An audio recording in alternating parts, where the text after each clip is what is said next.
నేను ట్వీట్ పెడతా ఉన్నాను, నా ఎమ్మెల్యేలు కంటెస్ట్ చేసిన ఎమ్మెల్యేలు అందరూ ట్వీట్లు పెడతా ఉన్నారు, పెట్టబోతున్నారు.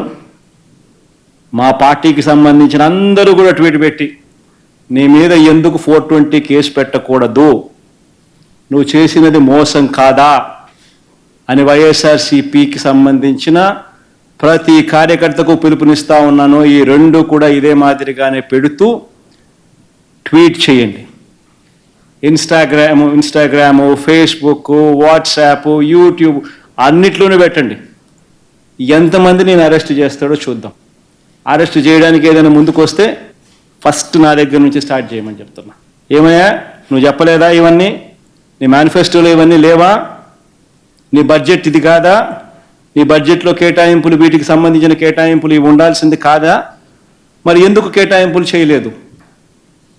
చేసినందుకు, చేయనందుకు, మోసం చేసినందుకు, అబద్ధాలు చెప్పినందుకు నీ మీద 420 కేసు ఎందుకు పెట్టకూడదు అని ప్రశ్నిస్తూ రాష్ట్ర వ్యాప్తంగా ప్రతి ఒక్కరిని కూడా ట్వీట్ చేయబోతున్నాం.